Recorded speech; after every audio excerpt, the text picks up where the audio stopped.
Yeah, yeah.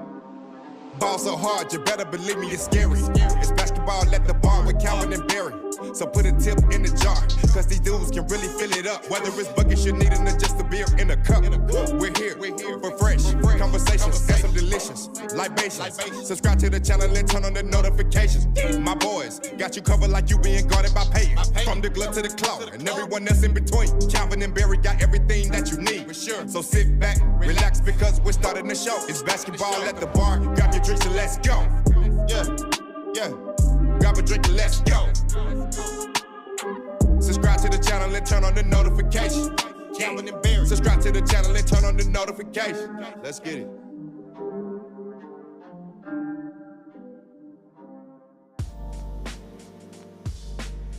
Join us live every weekday here on YouTube for the best NBA podcast, where the takes are hot and the drinks are cold. There's no dress code, and you can take this bar with you wherever you go. So pull up a stool, drop a like.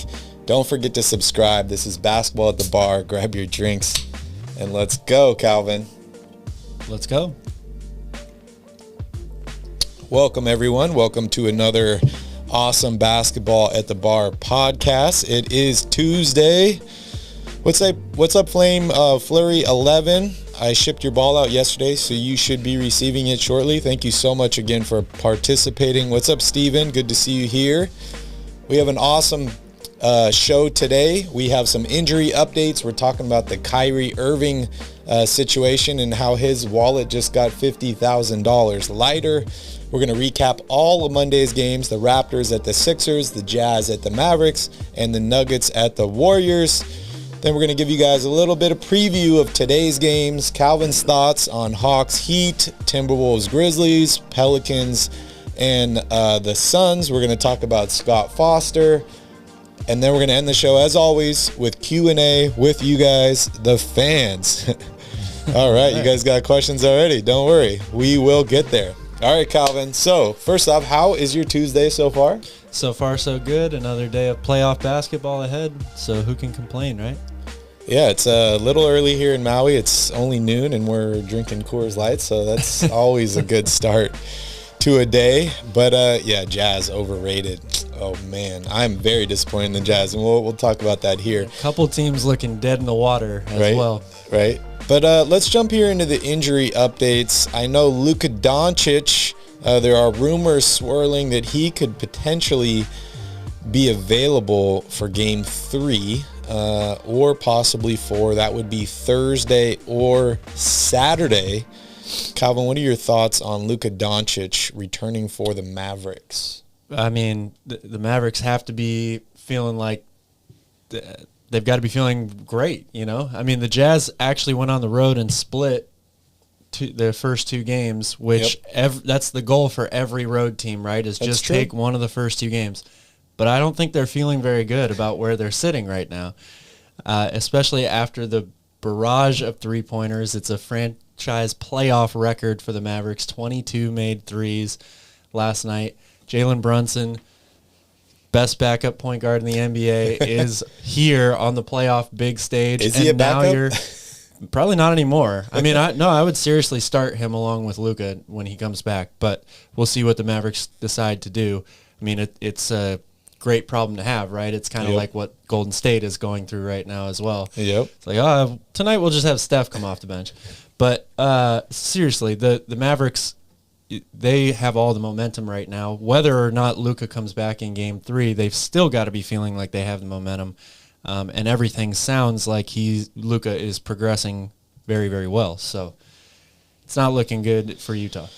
Yeah, it'll be interesting to see whether Luka Doncic comes off the bench for these first couple games, just like Steph Curry did with Golden State. He might have a minutes restriction just like Steph does. So they might take it easy on him. As I mentioned, when this injury first happened, this is very similar to the injury that happened to Kevin Durant in Golden State, where it was, I'm not going to lie, when I first saw the injury to KD, I was like, oh, that's Achilles. And they're like, no, it's a calf strain. And they say that when the calf is strained, it puts extra tension on the Achilles and makes it more likely to damage that tendon. What does this mean for Luka Doncic? I have no idea because I'm not a doctor. But they don't want to rush him back. I know that for a fact. So I think that he is their franchise star. They expect him to lead this franchise for a very long time. I don't think that they honestly think they're going to win the championship this year. So the only reason or the only way I see them putting him back out there is if there's no way that he can possibly injure it even more and miss a complete season like what happened to KD. So if he's coming back 3, 4, any of these games, I expect him to be pretty much ready to go.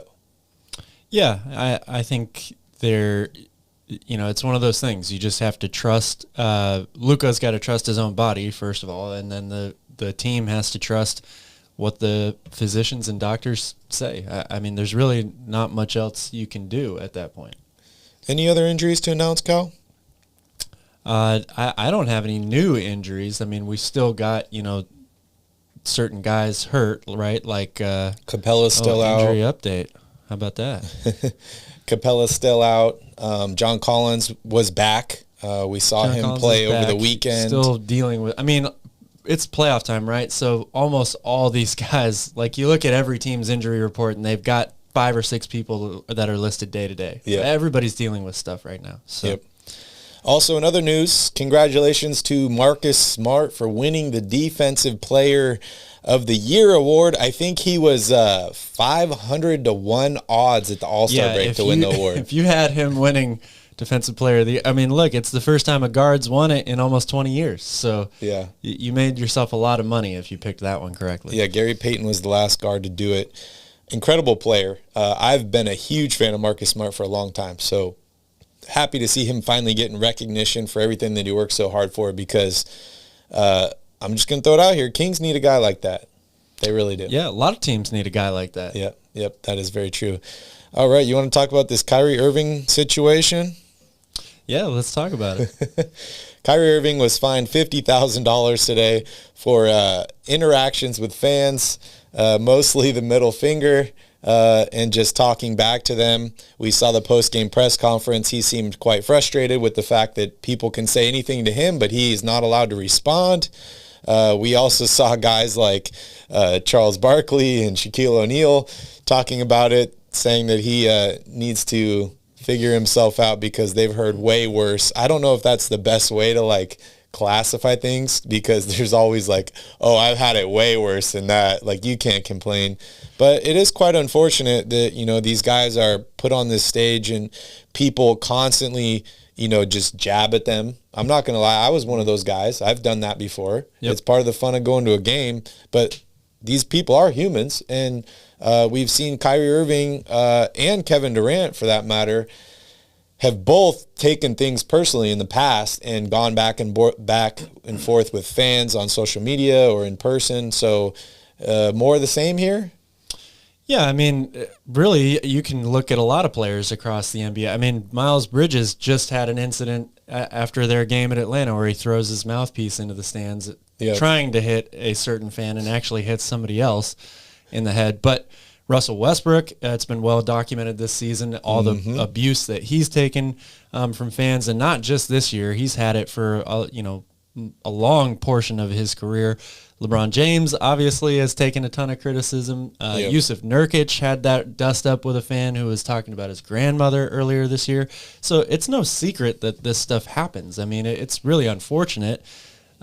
These guys take a lot of verbal abuse, for sure. Yep. And there's one of two ways to look at it. You can say, well, it's part of the territory. It comes with the job. It's one of the reasons why you get paid as much as you do. Not maybe a main reason or a big reason, but it's still a reason. And it's kind of like the social media effect or the computer effect, right? Where fans are faces in the crowd and they feel like they can say whatever they want. Keyboard gangsters, there's no or whatever they call repercussions. And keyboard gangsters.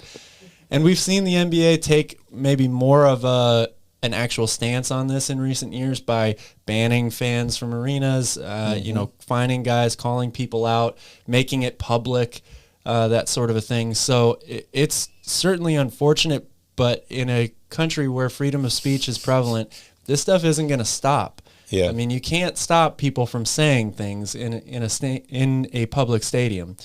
And I think all these guys know that, but like Kyrie said, when you're a human being, there's only so much that you can take. So from that standpoint, it's understandable to see people retaliate. Yeah.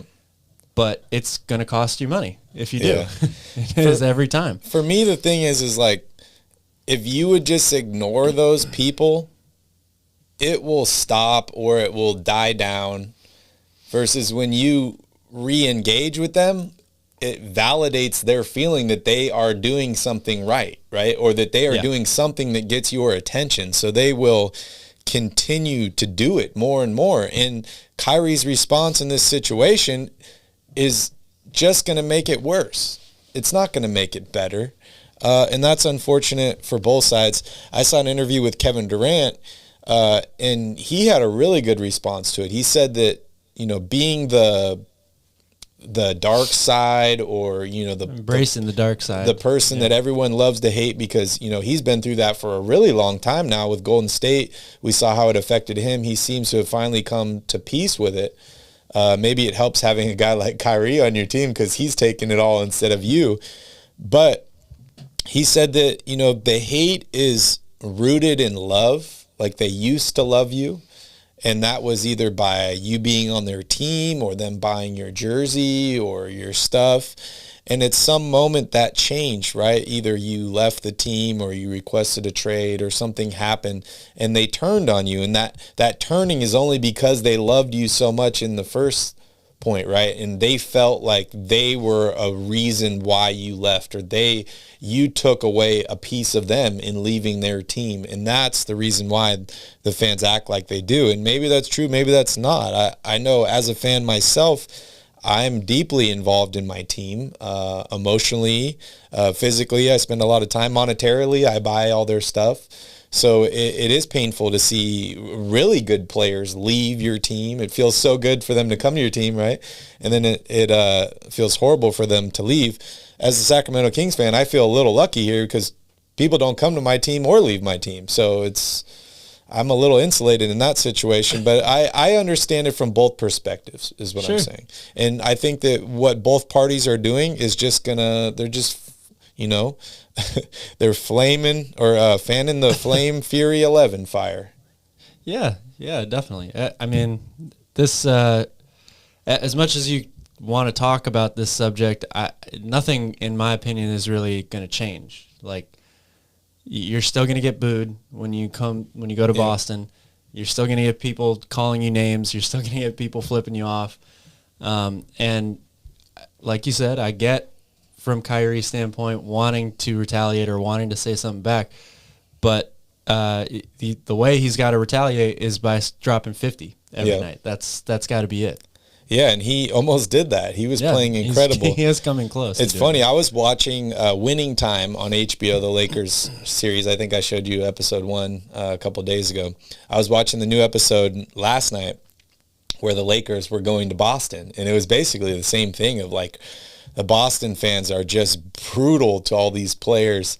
And, I know things have changed over the years, but it just gives me even more appreciation for guys like Bill Russell that, even though he was a Boston guy and, a hero for them, he was still, an African-American that was blazing through barriers and stuff like that. And just to think about the amount of things that were said to him and the stuff that he had to deal with, it's just mind-blowing for me. And it just gives me even more appreciation for him.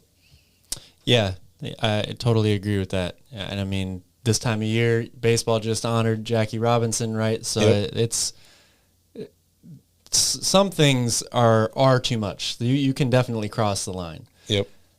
I don't know if any of these particular Boston fans did on that given night, but in Kyrie's mind, they did. And if you're going to embrace the dark side of the moon, then to me, you can't cry too much about what people say to you. But that's just my personal opinion from the outside looking in. I don't know what was said to him. I don't know any of that stuff. So it's unfortunate, but it's playoff basketball. It's not going to stop. And the only way to make it stop, like you said, is to go out and play and to beat Boston in advance. Mm-hmm. Send them home. Yep. Send them packing. another angle that I hadn't even thought of until just now. Maybe Kyrie's just hungry, and that's why he's acting out. He's not eating, he's not drinking. Sure, he needs a Snickers, is what you're saying. He needs a Snickers. What's up, Mike? It's good to see you here in the chat. All right, Calvin, enough talking about funny stuff. Let's jump into Monday's game recap. First off, we had the Toronto Raptors take on the Philadelphia 76ers. And was this a game for Philadelphia? We got to see Joel Embiid really be himself on the offensive end of the floor. And James Harden did some stuff as well. Yeah, I mean, the Philadelphia did some stuff as a team. It's funny because I felt like the Raptors came out of the gates the exact way they needed to. All the talk was about how they were going to be more physical. Mm-hmm. They weren't going to let Philadelphia push them around anymore. They were going to take it to them. And in the first maybe 6 or 7 minutes of this game, that's exactly what they did. Fred VanVleet and Pascal Siakam were the best two players on the court, not James Harden and Joel Embiid. And then all of a sudden, it just flipped like that. Joel Embiid gets to the line time and time again. He had 19 points in game one. He scored 19 attempts in the first quarter of this game. And Philadelphia, as the game went on, they just totally seized control here. Toronto, their biggest issue is that they cannot score in the half court when Philadelphia is set. They're too big, they're too long, and Toronto doesn't have enough good enough one-on-one players who can create their own shot. They've only got a couple. And so they've got to get stops and then get out and start their offense early. Mm-hmm. But Philadelphia was slowing the game down by getting to the free throw line. Then they start converting shot after shot after shot, being able to get back, get set defensively. This series is over to me. I don't see any way that Toronto, even if Scotty Barnes is able to come back and play, I don't think they have much of a shot at all right now. Yeah, I don't think they do at all. And we even saw Joel Embiid having some words with Nick Nurse. His post-game press conference was absolutely hilarious. He says, what did you say to Nick Nurse? And he's like, well, I told him respectfully to stop bitching about the calls. Greatest response ever. Yeah. We saw Danny Green dunk in this game. We did. I heard he's getting drug tested today. And then Tobias Harris, another amazing game for him. 20 points, 7 of 11 from the field, 3 of 3 from the three-point line, 10 rebounds, 3 blocks. I keep forgetting that Tobias Harris is even on this team, right? There's so many other guys to talk about in Joel Embiid, James Harden, Tyrese Maxey, and you forget that this guy is almost on a max deal, and he is actually being quite productive for the Philadelphia 76ers. Definitely. He is probably the happiest he's been in a couple years, right? Because he can now slide back behind the curtain into that third option role on this team. And you've got guys that get double teamed all the time. So he just gets open shot after open shot. Yeah, it's pretty crazy. The Sixers shot almost 47% from the three-point line in this game. And the free throw differential is absolutely huge. 30 free throws for Philadelphia, only 12 for the Toronto Raptors. As I mentioned, like 14 of those were from Joel Embiid. Toronto has no answer for him at all. They're just too small. All they can do is really foul him inside. And then he goes to the line and he hits the free throws because he's a good free throw shooter. So I agree with you, Calvin. This series, I know it's heading back to Toronto. I know Matisse Thybulle is not going to be available. I don't even care. This series is over. Yeah, if this isn't a sweep, I think there's definitely no way it goes longer than 5 games. Philadelphia was up by 29 at one point in this game after being down 9. It's crazy. Philadelphia is moving on, no doubt in my mind. Are you ready to move on as well?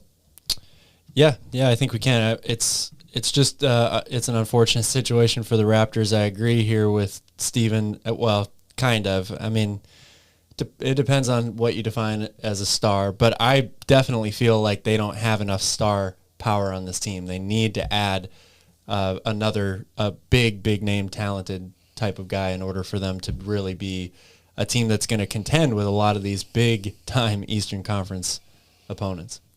Yeah, they're really missing out. They lost Kyle Lowry. Obviously, they lost Kawhi Leonard. Serge Ibaka left. They have some young guys, but as we know as NBA fans, young guys are great, but they don't always win basketball games. So Toronto needs to figure themselves out. They need to figure out whether Siakam is moving on, whether he lines up with this young core they've been building, and they need to go and rebuild further, or maybe trade some of these young guys to bring in another big-name guy, pair him with Siakam, and make another run. Yeah. What would you do if you were the Raptors? I would definitely try to keep Van Vliet and Siakam around and add a third star to this team. I think they're probably ahead of where people expected them to be this year. For a while, it looked like they were not even going to make the play-in tournament. Now, all of a sudden, they're the 5th seed. They've got some good young pieces. Precious Achiuwa actually has really impressed me with his ability to handle the ball, get to the basket, his outside shooting. He's a big, long defender as well. He's still young. So I think there's potential for him there. I'm not the biggest Chris Boucher fan anymore. I kind of liked him last year, but I think he kind of regressed a little bit this season. But that being said, you've got a great point guard who just made his first All-Star team this season. Siakam has been a really solid player in the NBA now for a few years. So if you're able to add a third guy to that team, that's a pretty good start to go from. Yeah, I think they're definitely on the right path here. All right, our next set of games on Monday, the Utah Jazz visit the Dallas Mavericks.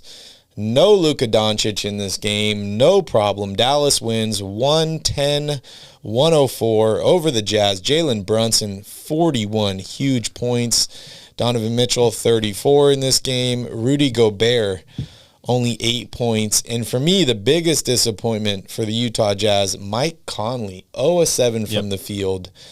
0 points in this game. What is going on with the Utah Jazz, Cal? I'm calling it. This is the end of the Utah Jazz as we know it. I have a feeling that Dallas is going to win this series now. I'm not even sure they need Luka to come back to win this series, which is the really scary part. I expect Donovan Mitchell to want out of Utah this offseason. I think he's going to say enough is enough. This team's underperformed. I'm doing everything I can. I think they really miss Joe Ingles. I'm not sure what their thought process was with that trade at the time. I know he was hurt anyway, so he probably wasn't going to play much, but they miss him sorely on this team as an additional outside shooter and scorer. And you're right, Mike Conley, I was very critical of Rudy Gobert after game 1. I still think that he needs to give them more on offense, which I'm not sure he's capable of, which is a huge problem in itself. But Mike Conley he's an all-star. Like he's a great point guard in this league. He cannot have a game where he scores 0 points and goes 0 for 7 from the field. This Utah team just is not good enough to win without that third scoring option. And that's even with 21 points from Clarkson off the bench. Yeah, I agree. I don't completely agree. I don't feel like the Jazz are completely over yet. However, if they do lose this series, I think the team will be blown up. I'm trying to look on the positive side from Utah's perspective. As you mentioned before the podcast, they split games in Dallas, so they basically stole home court advantage. And they haven't really played that well. Donovan Mitchell's played well, but Rudy Gobert has really not done enough offensively. He only took 5 shots in this game. And I feel like he is one of the biggest mismatches that this Utah Jazz team has. The Mavericks don't really have a guy that's big enough to stand up against Rudy Gobert. He had 17 boards in this game. Maybe he needs a couple more putbacks. The high board man was 8 on the Mavericks, and that was Jalen Brunson. So I think that he definitely has a size mismatch there. And then, just looking at Dallas's bench here, I know they're going to be getting back Luka Doncic. I don't know how well he's going to play, how many minutes he's going to play, but like Maxi Kleber, 8 threes in this game, 8 of 11. He is not going to do that regularly. So I'm not hitting the panic button yet if I'm Utah, but they need to figure this thing out in the next 2 games or the series is over. And as you said, their team, like we know it, is over. Yeah. I mean, for Rudy Gobert, the problem for him is, yes, he does have a major size advantage, but he has no offensive game. You can't give him the ball inside and expect him to get his own basket unless he throws somebody out of the way and has a wide open dunk. And the other thing that I'm really concerned about is he had 4 turnovers. This is a guy that barely even touches the ball on offense, and you end up with 4 turnovers. That's not a good sign.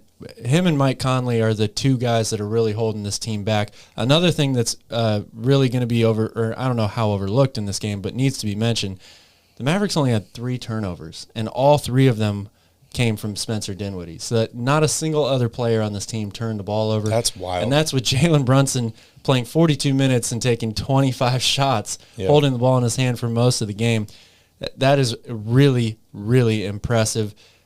I take back what I said after game 1, that I felt like the Mavericks would be better off playing faster. Mm-hmm. I think it's the opposite now. I think Dallas definitely wants to keep this game just where it's been, right around 100 points. That's kind of what they've done all season long.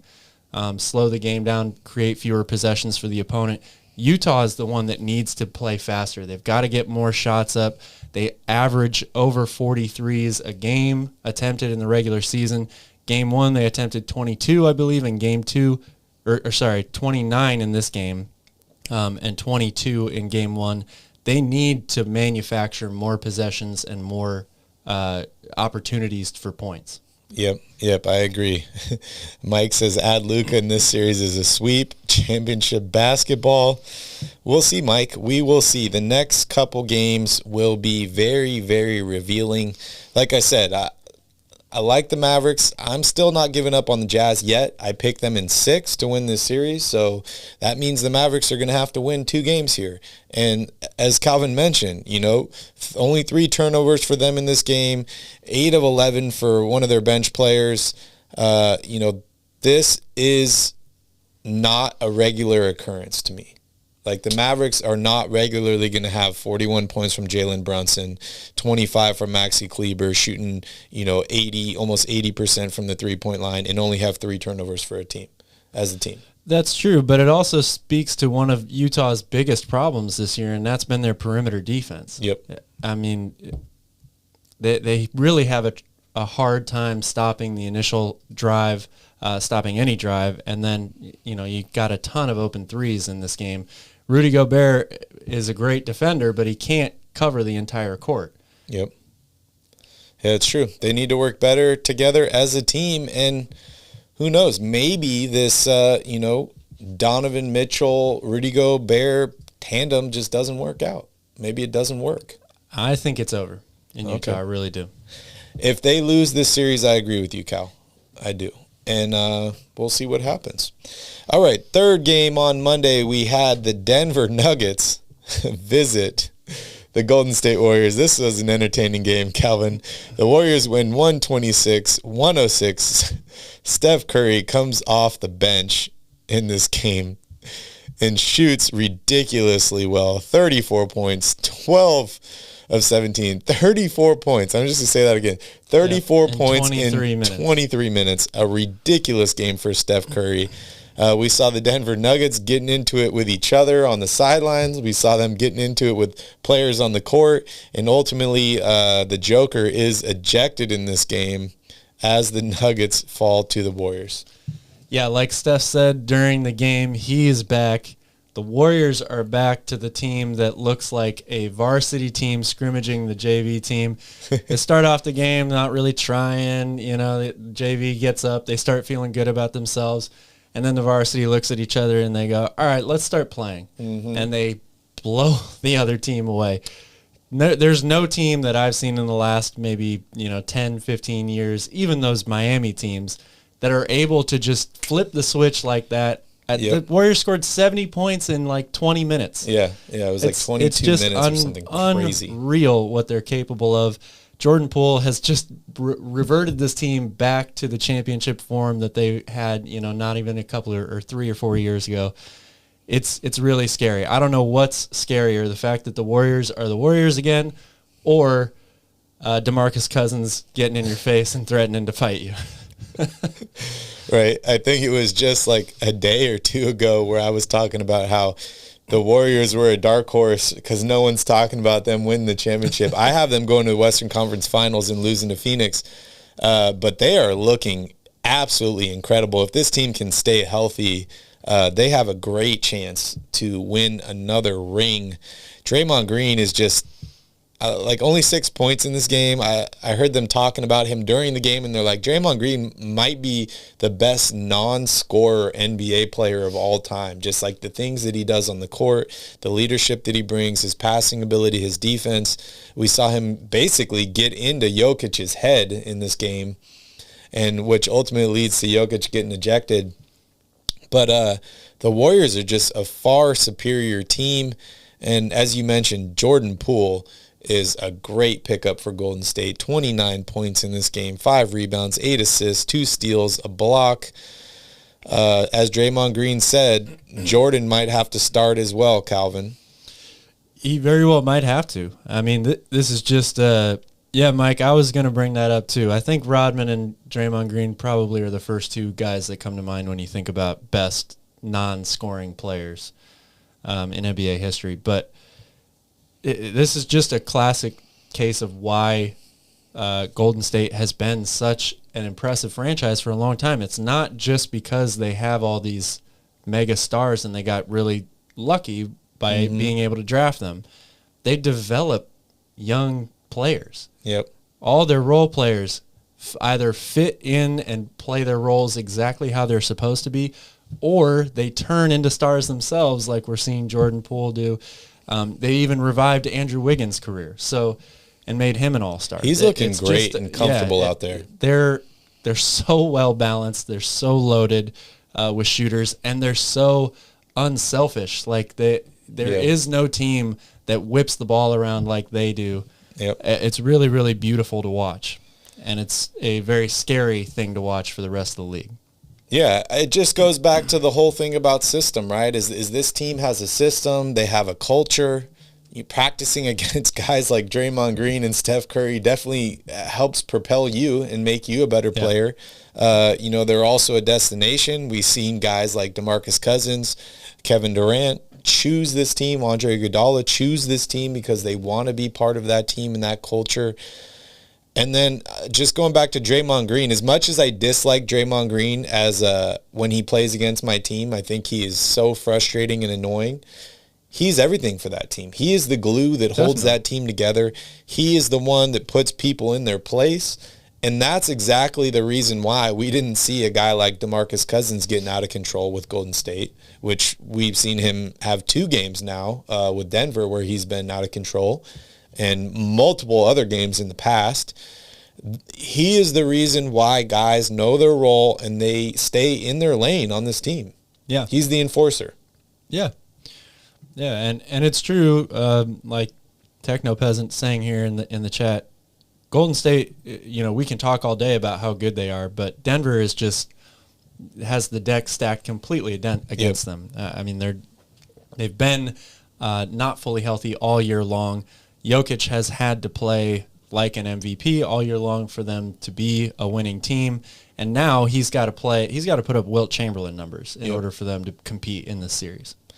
Yeah, I see the Rodman comparison in here. Draymond Green is Rodman much more near vocal. The passer that Green is. And that's he's not one thing that definitely separates them. Rodman's not a vocal leader like Draymond Green. It's like taking, don't take this the wrong way, it's like taking Michael Jordan's leadership skills and Rodman's abilities and putting them together is Draymond Green. Yeah, I mean, I agree with that. Rodman has always been a quiet guy, first of all, but he also played for teams that had incredibly loud and boisterous leaders on their teams, not just with the Bulls, but with Detroit as well and all the bad boys. And Draymond, drafted by the Warriors in the second round, great pick for them.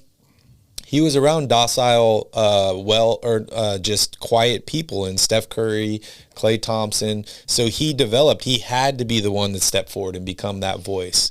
And he's done a great job, man. Just Draymond Green has far exceeded every expectation I've ever had for him. I think he's exceeded what most people's expectations of him were. Vinny, can you hit the camera for us, please? All right. So on that cue, looks like we're done covering that game, Calvin. Anything else that you want to say finally about Monday's matchups? Just that there's I think there are 3 teams, one team from each one of these series that is in a huge, huge pile of trouble right now. They all get to go home, so they have that going for them. But one more loss here for each one of these teams, I think, pretty much will seal their fate. We have not seen many road wins at all during the playoffs. I think we've only seen 3 road wins total, including the play-in tournament, which is pretty crazy. All right, Calvin, let's move on to today's games. I know I'm excited. The first games start here in just about an hour. The first round's a little weird, right? Like, they literally don't let you watch all games live because they have a couple games on TNT, a game on NBA TV kind of at the same time. So you kind of got to either have crossover. 2 TVs or you got to switch back and forth. Yep. But first off, the Atlanta Hawks visit Miami for take 2. They lost the first game. It should be quite interesting. Calvin, who are you picking in this first game? I'm going with Miami. This is another series that isn't really a fair fight, in my opinion.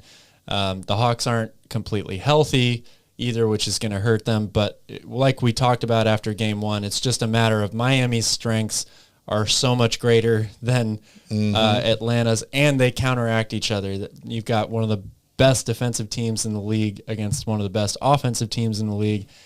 That offense only able to manufacture 91 points in game 1. Miami is too balanced. They've got shooters everywhere, and their ability to switch and guard the perimeter, which is what Atlanta is so heavily dominated by as perimeter players that put up a ton of threes. It's just going to be really, really difficult. Trae Young, just like Jokic, is going to have to put up otherworldly numbers for them to have a chance in this game. Yeah, and they're going to have to leave him open like he got left open in the play-in tournament. Clint Capella is still out. Lou Williams out. Bogdanovich is listed as day-to-day, and there are no injuries to the Miami Heat. ESPN predicts Miami to win. They have an 80% chance at winning this game and going up 2-0 heading to Atlanta. I think the Atlanta Hawks are in serious trouble here. They are definitely, in my opinion, not going back to the Eastern Conference Finals or any other round. I think they'll be lucky to win one game in this series, and they're going to have to shoot incredible in that game. It is possible, but no way I see them winning this series. Yeah, I think you can stick a fork in them. All right, moving on here to Game 2. On NBA TV, the Minnesota Timberwolves visit the Memphis Grizzlies. This is a home game in Memphis. We will be, I'll be interested to see if there's another protester, maybe gluing herself to the backboard or chaining herself to the court or something like that. And Minnesota is up 1-0, Calvin, which is pretty wild. They are. This is going to be a very, very entertaining series. I'm expecting a big bounce-back game from the Grizzlies tonight, but keep an eye on Anthony Edwards. He has been playing like Superman as of late, and if he continues to put up 30-plus points, these are the 2 highest-scoring teams in the league, so it's going to be a track meet up and down. But I think the Grizzlies will hold home court tonight and even this series up. Yeah, as much as Minnesota disappointed me, earlier on this season, they have been playing absolutely incredible. And you mentioned Anthony Edwards is the real deal. He's had some, post-game press conferences following the last few games where he's had amazing performances. And he said, It's nothing. I don't have any nerves or anything. He's like, I'm ready. I'm here for the stage. This is what I do. And he has shown it on the court. I'm a little worried for the Memphis Grizzlies. It feels weird saying that. It's only one game. They're down 1-0. They could totally blow out Minnesota today and turn it around. But if Minnesota can sneak out another win here and head back to Minnesota, where all the protesters are, Grizzlies might be in trouble here. Because they would. Any team that goes down 0-2 and then has to go on the road is in big trouble. But we've been talking about this team. We're like, oh, here's a game. D'Angelo Russell didn't have a great game. Oh, Karl Anthony Towns fouled out, didn't have a good game. They've been winning all of these games, and that's the crazy thing about their team is they have so many scorers that one guy can be out of it, and they can still beat a good team. Absolutely. I mean, if you're the highest scoring team in the NBA, you're obviously capable of putting up numbers on anybody on any given night. Anthony Edwards, the guy really just amazed me. I'm not sure I've ever seen somebody be more confident. And he, for good reason. Like, why wouldn't he be confident right now? But, we just saw the story break, or the story he told on ESPN the other day, where he named his dog Anthony Edwards Jr. because, quote, his dog can do everything just like he can. Oh, that's crazy, man. It's hilarious. He is the key to this game. If I'm Memphis, I need to lock down Anthony Edwards. Yep. I need to let Towns get his numbers. I'm not sure exactly what is going on with D'Angelo Russell. Like, I criticized him before, and then he played extremely well the next game, and then he's kind of dropped off again here. So maybe it's because Anthony Edwards is getting all these shots, but if I'm Memphis, my key to this game is going to be stopping Anthony Edwards. There's two keys. I think you definitely have to try to force the ball out of Anthony Edwards' hands as much as you can, running double teams at him, all that stuff. And then the other key is going to be keeping Steven Adams and Jaren Jackson Jr. on the court.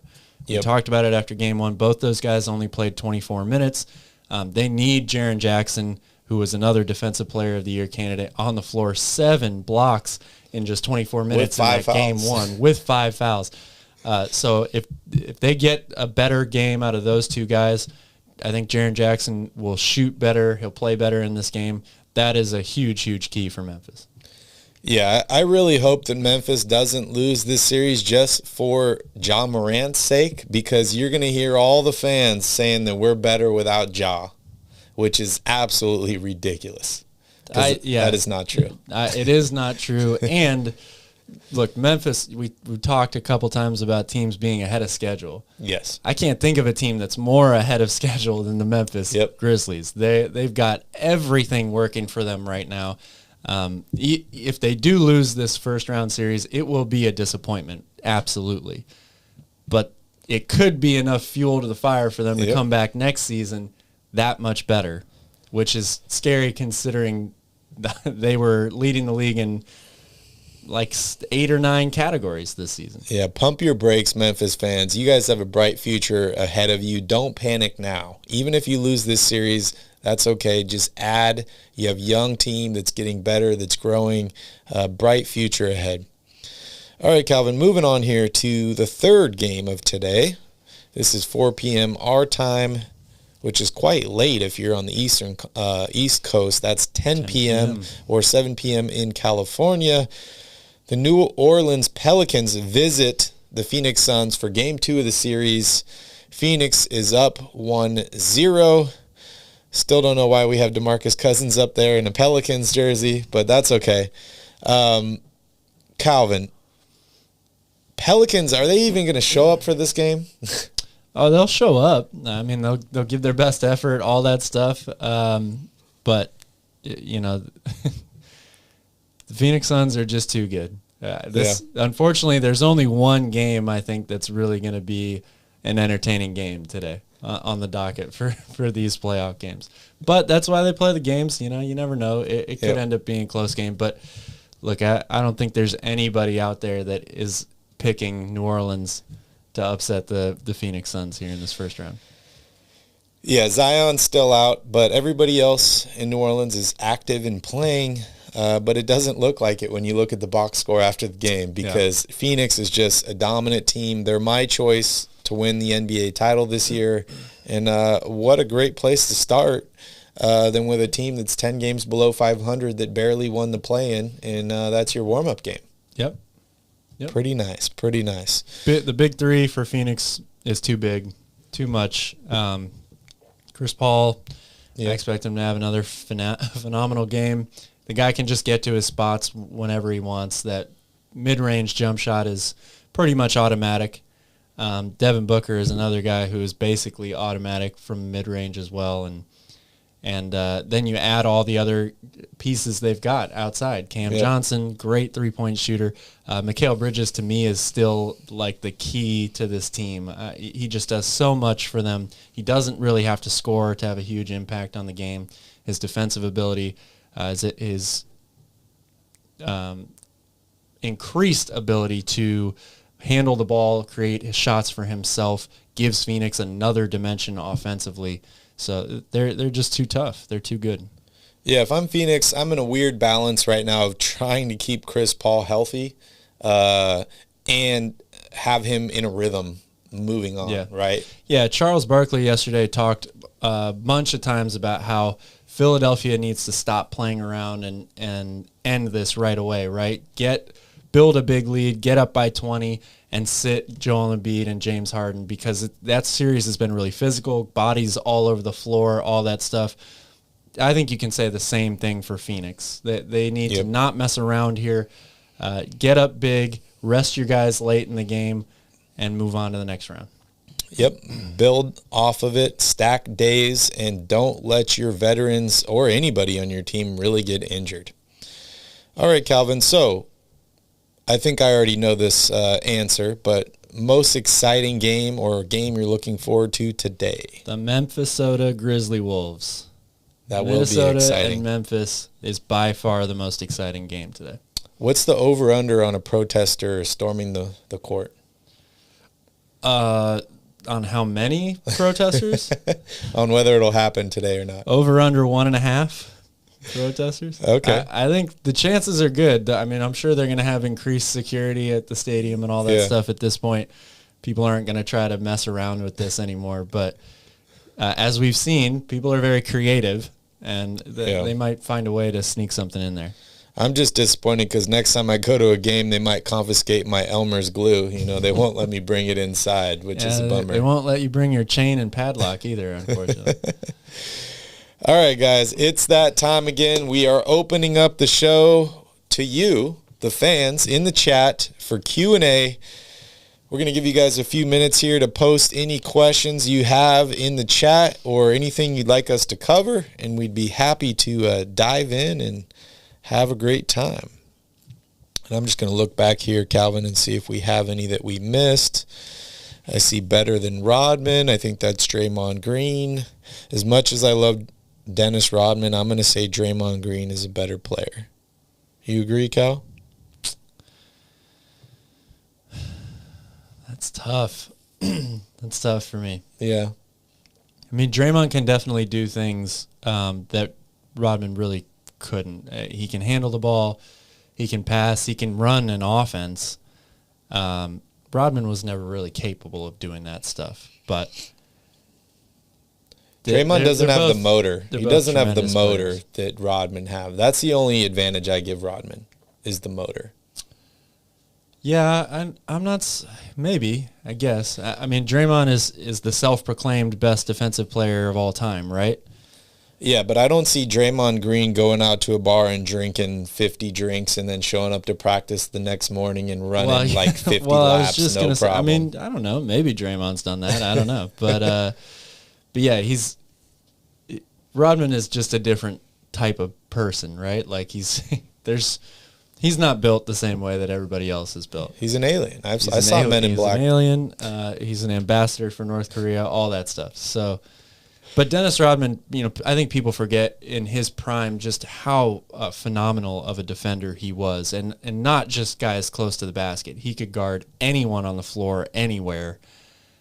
He was a really, really special, talented player. Mike wants to know how you feel about the Dirk silhouette on the court. Much deserved. Yeah. Until they take it off and put Luka on there. Does Golden State have any pressure on them? I mean, yeah, every team that plays in the playoffs has pressure on them, but I don't think – I think Golden State is probably playing the freest that they've played in the playoffs, in the last 7-8 years. Yeah. This is the first playoff appearance they've made in a few years. They haven't been to the finals 5 straight seasons.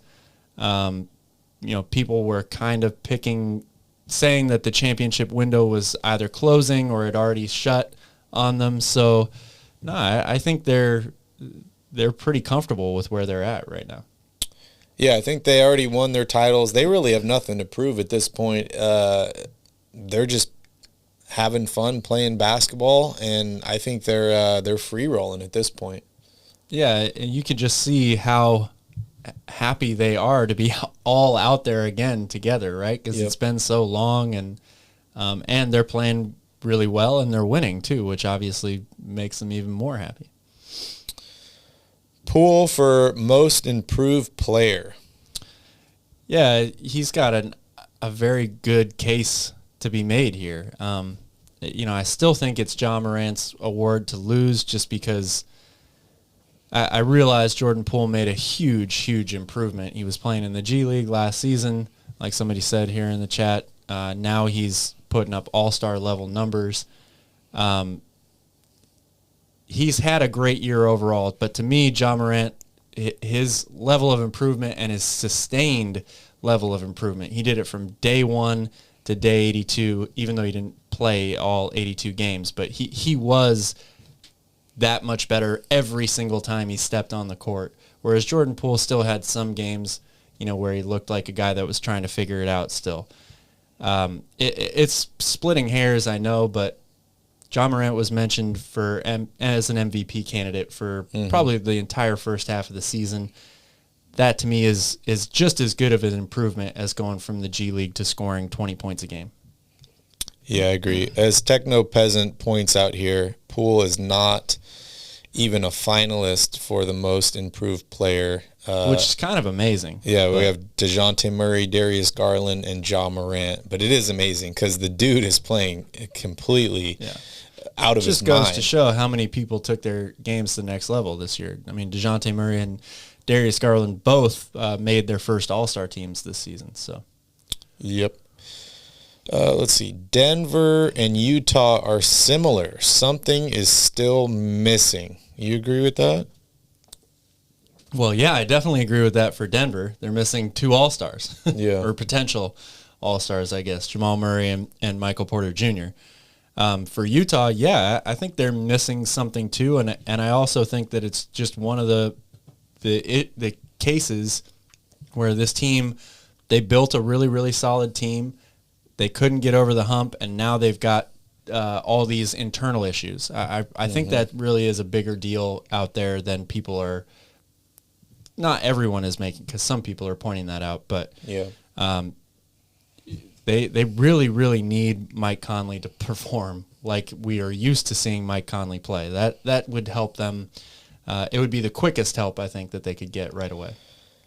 Yeah, it's the whole Mike Conley situation is so perplexing to me because of the fact that this guy was basically the face of the Memphis Grizzlies when they were known for their defense, right? Like, yes, they had Marc Gasol, best defender, best big man defender in the league. They had Zach Randolph. They had Tony Allen, some of these other guys. But Mike Conley was the highest paid player on that team. He was the face of that team. He was the highest paid player in the NBA. Yeah, and his drop-off on defense is just stunning to me. It really is. Who do you guys think will be the next face of the NBA among the young guys playing right now? Or do you think that the next face of the NBA is not in the league yet? Ooh. No, I think that person's probably in the league. It's a really tough question to answer because there's there are more young stars in the NBA than there's ever been, and the level of their talent and ability is probably higher than the NBA has ever had for all of these guys. I mean, you can make a case for Luka, you can make a case for John Morant, you can make a case for Jason Tatum, and all of those guys are 22 years or younger. So it's probably going to depend on which of those young players' teams stays relevant in championship contention for long enough. So I think you can maybe give an edge to Jason Tatum for that right now, just because they've been, a team in the Eastern Conference that's been considered a contender already for multiple years, and they're right back at it again. But any one of those guys can have this huge surge to the top, and the league will be theirs for a long time. My question to you, Cal, is who is the face of the NBA right now? Is it still LeBron James? For me, it is. Is that just because you've been watching for a while? Yeah, I mean, I'm lucky enough to have seen his entire career, so sure, that definitely has or plays a role in it. But I just look at what he's done. No one has ever been as good as he's been for as long as he's been. He's been the face of the NBA already for, how many years? Over 10, I would say, probably. He's only a couple years removed from winning another championship. He just averaged over 30 points per game. Like, he's maybe declining, but he's not declining at a fast enough rate for me to say this guy isn't the man still. Yeah, it's really tough for me because, I don't know if the face of the league and the league's best player are always the same person. That's probably true. And LeBron has been the face, but I think that if he misses the playoffs next year, he probably will not be considered the best player anymore. If you're even considering him the best player now, and it will shift. I'm looking at guys like Luka Doncic, who's 23 years old, which is crazy. He just turned 23 like 2 months ago. 28 points a game, 9 rebounds, almost 9 assists. If his team wins the title, he could be the face. I'm looking at another guy in Devin Booker. He's only 25 years old. If his team wins the title this year, people love shooting guards that can score. Devin Booker could be that guy. And then I'm looking at, the reigning champion in Giannis Antetokounmpo. He's only 27 years old. So could Giannis be the face of the NBA for the next 6 years? It's possible. Could Devin Booker? I think it's probably more likely than Giannis, just because he's only 25. And I think Luka Doncic probably will be. How old is Giannis? I mean, he's 27? Yeah, about to be 28. So he's not that much older than Booker. Yeah, he's not. I just don't know if his game will translate as well as Devin Booker's. I think it just goes to show how good of a situation the NBA is in, right? Like there's never been this much talent in the league and this much young talent in the league. Yep, I agree. Steph is another guy that we didn't even mention. Yep. I mean, he's not that young anymore, but a lot of people have wanted to say that he's been the face of the NBA for the past 5-6 seasons. This is an interesting question. Do you guys think the U.S. is ready to have a foreigner as the face of the league? Because 2 of those 3 guys that I mentioned are not from here. Yeah. That's interesting. What do you feel about that? I'm probably the wrong person to ask because I don't really think about that stuff. I just watch people play basketball, and if one guy's better than the other, then I say he's better. So, or he's the face or whatever. So I think I'm the wrong person to ask that question. That stuff doesn't matter to me. It's not a factor. Yeah. I don't know. I don't know if they're ready or not. Maybe. I think that the NBA is going more global. We can see there's more and more talent coming in. And to Calvin's point, I think it's becoming more important to people that it doesn't matter where you're from as long as you can perform and do well. And so I would say, yes, the U.S. is ready to have a foreigner. Don't hate the player, right? Yeah, hate the game. All right, Calvin, anything else you want to talk about before we wrap up the show here? I don't see any more questions in the chat. Just I'm ready for another day of basketball, man. This is a great time of year, right? We just keep rolling on, and every game gets more and more important. Yep. Oh, man. I hope you guys have a wonderful Tuesday watching basketball. We will be here tomorrow on Wednesday. Oh, sorry, we got one more question from our guy, Flurry 11. Due to the new lottery rules that were changed in 2009, every seventh pick has moved into the top four from since Sack holds seventh. Do you think they will move up? I don't know if that's long enough of a sample size for me. What do you think? Every year since 2019, the seventh pick has moved into the top four. Yeah, I mean, there's no real way to predict that. Like, it could happen for the next 10 years in a row, and the percentage chance of it happening is still the same, right? Like, you just have to wait and see how everything falls out. And Technopez and I agree with what you said there about the NBA having to market who they want the face of the league to be and all that stuff. That all makes sense, from revenue, jersey sales, all that sort of stuff. But that stuff, I'm not the person that they hook on those things. So yeah, as far as the seventh pick, I would hope that they can move up into the top four. I really would. But it's also, like, just because you flip a coin and it lands on heads 50 times in a row, it doesn't mean that the 51st time is any more likely to land on heads and tails, right? They're mutually exclusive events, so it's still going to be that 50-50 shot or whatever it is. But I would like them to move up. I really would. And Calvin, last question. Oh, and sorry, Techno Peasant. We don't post when we are having the live stream, but we will post the video, or we'll at least get it set up and schedule it right after this video. But we're trying for the same time every day, which is 12 o'clock our time, 3 p.m. Pacific Standard Time, and 6 p.m. Eastern Standard Time. But if you go to our channel, when you subscribe, hit that notification bell, and it will remind you every time we have a new video. So that is the best way to not miss out on any of these lives. Real quick, Calvin, thoughts on the DeMarcus Cousins Sacramento situation? I know you've posted a ton about this on Twitter, so let it fly. I've been talking to a lot of Kings fans on Twitter about this.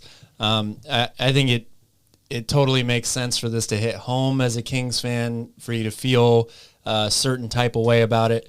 But what I was telling one of our friends, Tanvir, shout out Tanvir, yesterday, is that it's pretty clear to me that DeMarcus Cousins doesn't care about Sacramento. I'm not sure how much he cared about Sacramento when he was in Sacramento. So for me, Kings fans need to not waste any time caring about what DeMarcus Cousins says anymore. It just, when you say a statement like, they sucked before I got there, they sucked while I was there, not we sucked. Yeah. He was a big part of that team. Obviously, he was the best player, but he's one of the reasons why, he's part of the reason why they didn't succeed as a team. So it's not they, it's we. And then they sucked after I left. That just shows me all I need to know about him. He's not going to change. We just saw it last night. He tried to start a fight with his own team. This dude is who he is. He's always been that. He was a phenomenally talented basketball player, but he never had it upstairs. And that's why I think people are going to remember him as a great player that never achieved what he really was capable of. Yeah, I couldn't have said it better myself. This is more of DeMarcus Cousins being DeMarcus Cousins. Like, does it not get any more DeMarcus Cousins than what have you done for me lately? As George Karl said, the Kings paid you millions and millions of dollars, $50 million to be a professional basketball player, to be a role model, to be all these things. and you just didn't live up to expectations. Yeah. Now, yes, there was flaws in ownership. There was flaws in management. There was flaws in all these different types of things that did cause him to maybe lose more than he would have liked. But it kind of goes back to the old saying of, you are only in charge of what you're in charge of, and you need to be focused on the things you're in charge of. And the things DeMarcus Cousins is in charge of is getting better as a basketball player. He's in charge of his emotions. He's in charge of the way that he treats other people. And, you know, he lets those other things slip. So it's more DeMarcus being DeMarcus. I love DeMarcus as a player for Sacramento. Don't think I really like the person. Yeah, and that might be true that he does a lot of community service for Sacramento. Maybe he still does. You have to be careful with those things, though. First of all, that stuff is written into their contracts. I'm not saying that people don't do that out of the kindness of their heart or because they want to still, but it is written into their contracts. And for every story that you can give me about DeMarcus Cousins doing something really nice for the community of Sacramento, I can probably give you another story from people who have had interactions with him where he really didn't treat them that well. Fans, you know, staff members, people who worked for the Kings, Uber drivers, the list goes on and on and on. So you can be when you're on TV a lot or when you're a well-known person, I think you learn how to show a certain side of yourself that people want you to see. But when you play professional sports, your emotions also come out and you show your true colors a lot too. So you can say that he cares about the city, and that might be true. What I more meant by that statement is I don't think he gives a crap about the Sacramento Kings as an organization. Yeah. And on that same topic, I don't want to remind you guys, or I do, that it was just a couple of years ago DeMarcus Cousins threatened to kill his baby mama. So how many of these community service hours are actually him or a plea deal or something? Or like Calvin said, written in the contract. I don't really know. Thanks, Sean. It's we're happy to see you here. We are just finishing up the stream with Q&A. So if you guys got any more questions, we have answers, or we at least think we have answers. We'll go on for a couple more minutes here, and then we'll wrap it up. We are going to do another live stream for Royal Rebounds this week, probably maybe Thursday before our other stream. We will keep you guys posted. As I mentioned, make sure you hit the notification bells on this channel and on Royal Rebounds. It'll notify you guys every single time we put out a new video. Any more thoughts on DeMarcus Cousins? No, just like I don't think Kings fans should be wasting their time worrying about DeMarcus Cousins anymore. That time has come and gone. The team didn't succeed with him there. You know, it's not like they were right on the verge of a Western Conference Finals or something, and it's, you know, this heyday in Sacramento basketball history that we kind of want to keep reliving. Yeah. Like he said, they sucked. So yeah, it's just stop texting your ex-girlfriend. It's a moot point to me at this point. I don't even think people should be asking DeMarcus Cousins about Sacramento anymore. Yeah. Stop texting your ex-girlfriend. Cousins is gone. The relationship is soured. It's spoiled. It doesn't mean you can't cherish and remember all the good times when there were good times, but things change. And DeMarcus Cousins, not happy with Sacramento Kings. Bottom line. All right, guys, we are going to end the stream here. We appreciate you all for joining us. Please don't forget to hit that like button, hit that subscribe button, and as I mentioned, hit that notification bell so you are notified every time we put out a new video. We're going to be watching all 3 games today, and then we will be live again tomorrow, 12 p.m. Hawaii Standard Time, 3 p.m. Pacific Standard Time, and 6 p.m. Eastern Standard Time. We will see you all tomorrow. The bar is closed. Any last thoughts, Calvin? Have a good day. Don't forget to tip your bartenders.